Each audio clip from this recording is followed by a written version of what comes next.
We had talked and traveled a little bit, looked around, and had some pretty specific ideas on design. And there were a few things like multi-level, high ceilings, high doorways, things like that that were a requirement. But quite frankly, when we first looked at building a house, our direction was into stick built. And in fact, when we worked with the architect on the design, that was the initial expectation. There was, I tend to read different articles, technology, things like that come out. And there had been an article on ICFs that I had read at one point, and it just so happened when we were in this process, there was an open house that was being advertised on an ICF home in central Wisconsin. So I pulled my article about it, reviewed it, and was intrigued again and decided I wanted to go see it. And when we went through the home and heard all the benefits relative to the quietness, the durability, the strength, the heat, or efficiency on heat and cooling, it became something that I wanted to look into much further. So there was a lot more due diligence involved, but eventually we definitely made the decision to switch to an ICF, and we had it reconverted on those plans and built that way. Our architect that we worked with had not, but the concept was easily convertible to the ICF home. Well, it's just a benefit, but the big windowsills, because of the block, those are wonderful. The allergy-free, pretty much type of building it is. There's just nowhere for mold. There's nowhere for dust, really. The house is clean. It stays very clean, too. I think the low maintenance was certainly on my list. Yeah, that was very high. Your list. From previous homes that we lived in, stick built and cedar siding, things like that. While true, you can do all those with an ICF home as well. As far as the siding, we were looking at more durable finishes. And one of the things that we found the ICF home lended itself so well to was the APHIS type, stucco type siding and the synthetic rock, because in effect you already have a very strong, durable wall system, and you have all the foam already anchored. It's very easy to mount the mesh and do that other stuff with. And that became low maintenance. It's like brick, stucco, stone, exterior. Not much gets in. I mean, they can sneak under the garage doors because, like you said, they can get under, but we don't have an issue. The house gets sprayed a few times a year, but I don't have things inside at all. We just don't have an issue. It's kind of impenetrable, I think. So, and your sister and brother-in-law who lived out in Charleston, they built one too. They built it specifically because there's such a termite issue down there. Mm-hmm. And they were able to pretty much negate that whole pest from their house too.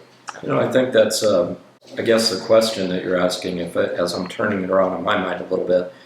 When I think of the system and basically solid concrete walls, and the only openings are the openings that are prefabricated for the windows and the doors to go into. Everything else, it's literally impenetrable surface. So yeah, that's part of the durability, the quietness with the foam insulation as part of the wall system.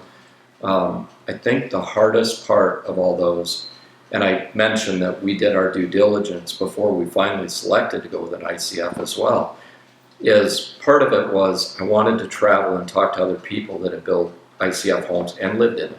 And my criteria in doing that due diligence is, number one, they had to have had a two-story home. It wasn't single story. Number two, they had to have lived in it for at least 1 year, so I knew they had the full season cycles and things like that. And one of the questions that I had on my key list that I asked everybody is, everybody builds, and no matter what, when you build, there's usually something you change. And so I would ask, if you had it to do all over again, would you do a different system or stick built, or would you go back to that?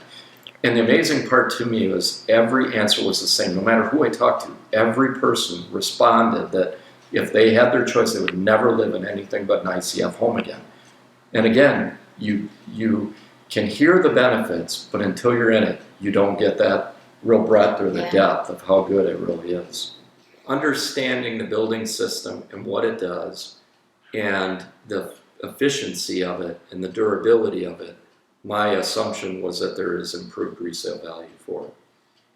When we were building the home, we just weren't as cognizant of natural resources and the use of them and energy efficiency. And I think we're just a little bit more exposed to that now. One, as far as like speaking from just strictly a woman's perspective, cleaning is so much easier. The homes are tight, so you have a different type of ventilation system because they have to remove the humidity and things like that from the air. So because you've got pretty much a completely sealed house now, with allergies, we don't open our windows, so that probably helps considerably, but dust is very minimal. Our children are very allergic to a lot of things, and in the stick-built home, I was cleaning just like nonstop. It was not unusual for me to run the vacuum cleaner twice a day just to remove dust and things like that. Here, once a week. I clean once a week and there's not a whole lot of dust. You can go a few weeks if you really want to, but I'm kind of used to it, so I just do it all the time. So there's that. I guess the energy efficiency comes into mind. It does a lot. You just don't realize how little energy. I mean, last month our energy bill was $195. Plus, we also pay for some of our power to be wind power, so we pay a little bit more of a premium for power too. But that also relates to keep in mind when we're talking about the propane use. That's all our hot water and everything. Yeah. Since we use all radiant heat, so that's the washing machine, the showers, everything. The electrical is very minimal. I think when you talk about the energy efficiency though too, and I felt like I was monopolizing, but I'm sorry, I got chime in. Like, keep going. One of the things that I said was hard for people to communicate until you really experienced it was that lack of draft or evenness of heat or temperature. And in the home being so airtight and the radiant floor heat, it's even. There's not you can walk into different areas and feel, boy, I'm standing by the wall and it's chilly here. It's the same temperature no matter where you're at in the room, in the location, on the floor, on the couch, standing up. You just can feel it right away, and you can communicate that part. But again, it's hard to understand until you really experience it. It's very quiet. I mean, I don't need to. Could you guys even hear that? There was a car that just went past. The only sound areas through the windows are the doors, and we do have a lot of windows here, but over the walls, I think one of the things that I recollect most, and my wife especially is a light sleeper, and her being a light sleeper wakes me up whenever there's a concern. And stick-built homes, you have expansion, contraction, thermal expansion, contraction of everything. And in wood homes, as the temperature changes, things they pop, they snap, they crack. I mean, all you have to do is go in the woods in the winter. You can hear trees do that, right? But that's never anything you ever hear in an ICF home. I mean, it's solid, quiet. There's no noise coming from it. Wind, I mean, you could be in a stiff windstorm and you can hear that through your house in a stick built. Yeah. In here, the only way you would hear that is if it's pushing the windows or anything, like rattling the window kind of thing. You just don't hear it. Just don't. No. The kids can be downstairs, and we can't hear them at a full roar, basically, either. So that's also nice, too, if you have younger children. Put them in your basement, you'll never hear them. Whereas we live in an area that is prone to windstorms and or tornadoes, and that was definitely a concern.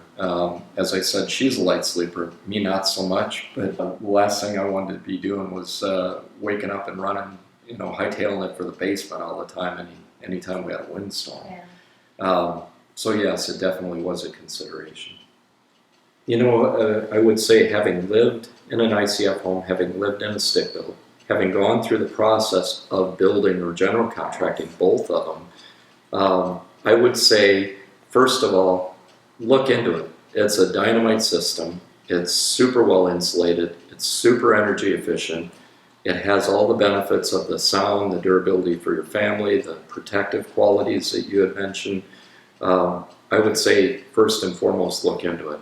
The second part is when you're talking about possibility of 3 to 5%, if that's still the case, even on a cost increase. You know, when you're building a home, you're building something that's long time durable good. Even if you don't intend to stay for 8, 10, 15 years, the opportunity for that home to be there and to be standing strong for a long time is so much better. I would say if you investigate it, if you really look into it, you're going to see all those benefits that we talked about. And to me, it's a no-brainer. I'll echo the sentiment of everybody I queried before. If I ever build again, it would only be an ICF.